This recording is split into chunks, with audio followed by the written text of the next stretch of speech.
Rutherford's atomic model. Rutherford ने जो हमारे पास एटम का मॉडल प्रोड्यूस किया था वो किस बेस पे प्रोड्यूस किया था, कौन सा एक्सपेरिमेंट उन्होंने कंडक्ट किया था, आज हम उसके बारे में डिटेल में पढ़ेंगे। So let's start from its introduction. It was in 1909. The scientist whose complete name was Ernest Rutherford, a chemist. He was from the New Zealand and he was also a Nobel laureate. He discovered the atomic model, and the year was almost 1911 when he discovered about the atomic model, and his theory is named as Rutherford's atomic model, or we can also say that it is as discovery of nucleus और Rutherford's experiment. तो अब इन्होंने अपने experiment में किस चीज़ को explain करने की कोशिश की। So let's have a look on it's experiment के एक्सपेरिमेंट में क्या एक्सप्लेन किया इन्होंने। तो बेसिकली जो रदरफोर्ड का एक्सपेरिमेंट था हमारे पास, उन्होंने क्या किया, एक सबसे पहले फर्स्ट थिंग जो उन्होंने ली that was a radiation source. ठीक है, उन्होंने एक रेडिएशन सोर्स लिया। ठीक है, अब वो जो रेडिएशन सोर्स लिया वो उन्होंने क्या लिया हमारे पास, it was a polonium metal. It was polonium metal. अब पोलोनियम मेटल उन्होंने लिया रेडिएशन सोर्स। ठीक है, एंड नेक्स्ट सेकंड चीज़ उन्होंने ली a very thin gold foil.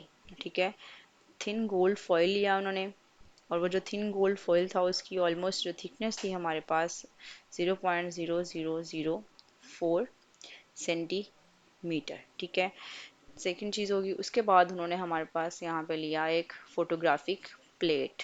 ठीक है, third thing he just take a photographic plate, photographic plate, और उस फोटोग्राफिक प्लेट को उन्होंने कवर्ड अप किया विद द जिंक सल्फाइड। ठीक है, जिंक सल्फाइड से उन्होंने इसको कवर्ड अप किया। ठीक है, that was the fluorescent screen and it was to detect the metal particles. वो पार्टिकल्स को डिटेक्ट करने के लिए उन्होंने हमारे पास जिंक सल्फाइड की एक डिटेक्टिंग स्क्रीन ली, या फिर आप उसको कह सकते हैं फ्लोरिसेंट स्क्रीन ली। ठीक है, अब उसके बाद उन्होंने क्या किया, नेक्स्ट इस एक्सपेरिमेंट को उन्होंने किस तरह से कंडक्ट किया। This was a radiation source that is, you can say radium भी ले सकते हैं, पोलोनियम भी ले सकते हैं। ठीक है, और इनमें से हमारे पास रेज निकल रही हैं अल्फा पार्टिकल्स। ठीक है, यहाँ से क्या निकल रहे हैं हमारे पास अल्फा पार्टिकल्स।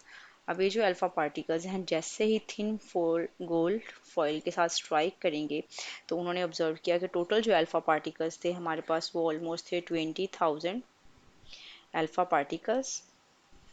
अब इन अल्फा पार्टिकल्स में से कितने जो हैं वो स्ट्राइक किए, कितने उसमें से बेंड हुए, वो हमारे पास कुछ इस तरह से है।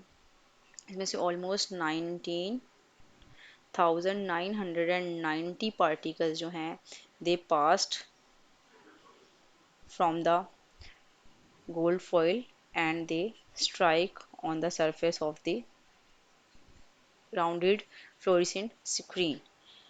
उसके बाद हमारे पास इसमें से टोटल जो 8 पार्टिकल्स हैं दे वर डिफ्लेक्टेड थ्रू सम एंगल के साथ, कुछ फॉर एग्जांपल राइट साइड पे या फिर लेफ्ट साइड पे कुछ पार्टिकल्स ने मूव किया। उसके बाद हमारे पास जस्ट 2 पार्टिकल्स जो हैं they bounced back to their original position. कुछ पार्टिकल्स जो हैं उनमें से जस्ट 2 पार्टिकल्स बाउंस बैक अपनी ओरिजिनल पोजीशन पे क्या किया उन्होंने, बाउंस बैक किया। तो ये हमारे पास था सिंपल एक्सपेरिमेंट। अब जितना भी उन्होंने एक्सपेरिमेंट कंडक्ट किया कि कुछ पार्टिकल्स जो हैं वो उसमें से पास आउट हो रहे हैं, कुछ पार्टिकल्स जो हैं उसमें से डिफ्लेक्ट हो रहे हैं, कुछ पास आउट हो रहे हैं, कुछ जो है वो बाउंस बैक हो रहे हैं। इसने एटम के स्ट्रक्चर को किस तरह से हम लोग एक्सप्लेन कर सकते हैं कि इस सब चीज़ों से उन्होंने क्या कंक्लूड किया। तो जो उन्होंने कंक्लूजन यहाँ से गेन की, फर्स्ट थिंग जो है उन्होंने कंक्लूड की वो हमारे पास ये थी। उन्होंने कहा कि जैसे ही हम लोग देखते हैं कि बहुत से पार्टिकल्स जो हैं उसमें से स्ट्रेट पास्ड आउट हो जाते हैं, most of the particles passed out straight and they show no deflection, so these particles are showing no deflection. It's mean the atom's most space is empty. Atom की जो most space है हमारे पास वो क्या है, एम्प्टी है, ठीक है। ये फर्स्ट कंक्लूजन उन्होंने यहाँ से ड्राइव की। सेकंड कंक्लूजन उन्होंने क्या ड्राइव की, इसमें से उन्होंने कहा कि हम लोग देखते हैं कि कुछ पार्टिकल्स जो हैं वो इसमें से डिफ्लेक्शन शो करते हैं, कुछ एंगल पे जो है वो डिफ्लेक्ट हो रहे हैं, सारे पार्टिकल्स जो हैं वो डिफ्लेक्ट नहीं हो रहे। इट्स मीन कि अगर हमारे पास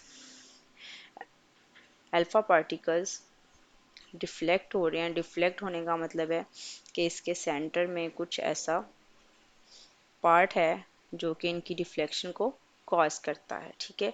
उसके बाद थर्ड वन हमारे पास ये है कि centre of an atom is positively charged,